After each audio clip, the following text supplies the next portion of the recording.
The story starts in 1795 during the French Revolution. The franc was born to replace the chaotic mix of currencies left by the monarchy. It was based on a decimal system, a revolutionary idea at the time. Paper money, or assignats, had failed disastrously. But the new franc offered stability. Over time, it became the official currency of France and was used for over 200 years. The first 500 francs banknote was issued in 1842. It was large, elegant, and rare, worth a lot of money in the 19th century. Back then, 500 francs could buy months of food or a fine suit in Paris. These early notes featured allegorical art, images of peace, prosperity, and commerce.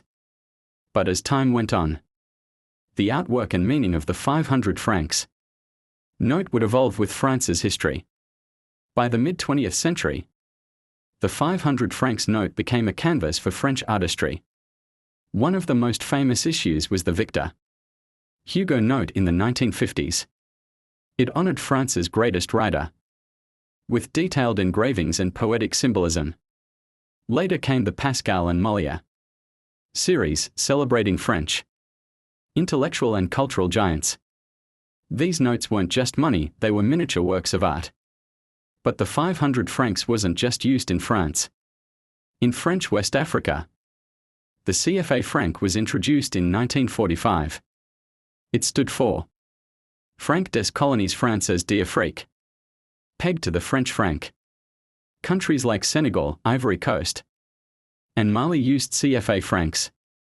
500 francs notes and coins became everyday tools of trade and economy. Even after independence, many of these nations retained the CFA franc system. In 1987, France took a bold step, minting a high-denomination coin, the 500 francs coin.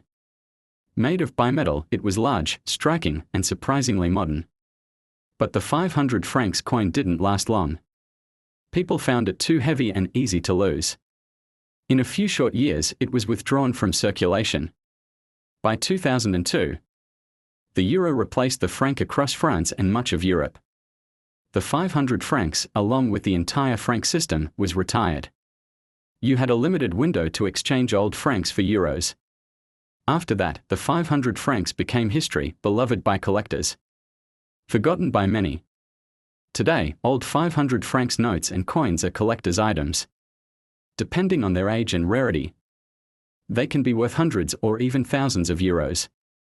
They are more than money, they are history, art, and a window into the past economy of France and its former colonies. The 500 francs may be gone from our wallets, but it lives on in memory, museums, and markets. A symbol of France's cultural and colonial past, and a reminder of how currencies, like nations, evolve. If you enjoyed this journey through the history of the 500 francs, don't forget to like, subscribe, and hit the bell for more coin and currency history. Merci, and see you next time.